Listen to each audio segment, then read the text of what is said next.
Hello everyone, my name is Garrett Talkington. I'm an undergraduate student majoring in environmental studies and sustainability, and I work at the McCoskey Center at Slippery Rock University. Welcome to the next installment of our Earth Month video series, where we bring to you some of our favorite ways to live sustainably. One of the ways in which I live sustainably is by commuting by bike, and in the colder weather, by walking. In this short how-to video, I will share with you tips on how you can be eco-friendly and safe while getting to and from class, work, or even the grocery store. My favorite way to commute is by biking. I have a road bike right here, which allows me to travel very easily on roads and sidewalks. If gravel, grass, or dirt make up part of your route, I'd recommend investing in a mountain bike or some sturdier tires. Before hitting the road, there are a few safety tips I'd like to share with you. First, I always recommend wearing a helmet.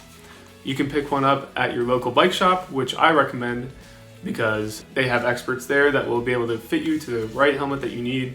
However, you can also pick one up at Walmart or online at various different websites.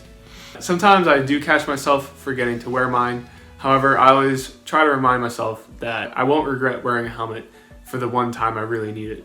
Second, it's always a good idea to wear bright colored clothing, such as this rain jacket, which also acts great as a windbreaker, and especially if it's dark.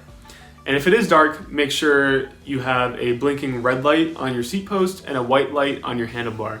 It's Pennsylvania law that you do so, and it allows drivers to see you much easier. Third, I always make sure to check that my brakes are working well. I usually do this as soon as I head out the door by lightly giving them a squeeze. They're good now. In case they need adjustment, I keep a multi-tool in a little bag under my seat called a saddlebag. Lastly, I check my tire pressure. To do this, I usually give my tires a quick squeeze, kind of like this. If the pressure feels low, I use a floor pump, such as this one. I like to keep my road bike tires around 70 pounds per square inch, or PSI for short. Now that we're safe, let's head out. If you travel by bike, you automatically become a moving vehicle, so you must obey all traffic laws, including signaling turns.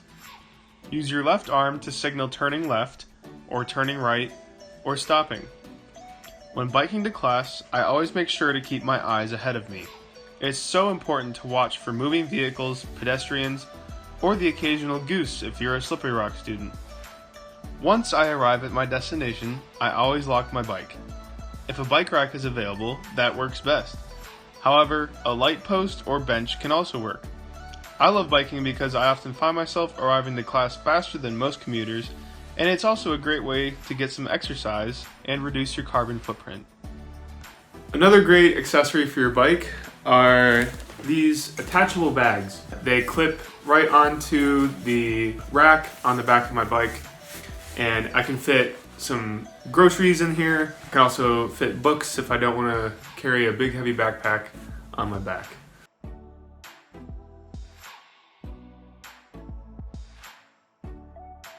If you don't have access to a bike, or if the weather isn't great, walking is another great option. I make sure to always have a warm jacket, umbrella, rain jacket, and boots in my apartment at all times because, well, as we know, Pennsylvania's weather doesn't care what season it is. Again, when you're walking, make sure you always watch for motorists as they may not always be paying close attention to the road in front of them. Other great forms of sustainable transportation include rollerblading, skateboarding, carpooling. Carpooling eliminates multiple cars from being used at one time, or public transportation. Thank you all for watching my video on sustainable commuting. Please tune in on the 21st for another great video on DIY sustainable veggie dip presented by our graduate assistant Corey Ekman. Paul Hedzik will also be leading a virtual wildflower identification hike on the 23rd, and on April 28th we will be presenting another virtual Birds and Bagels event hosted by yours truly. I hope you all stay safe and have a happy Earth Month.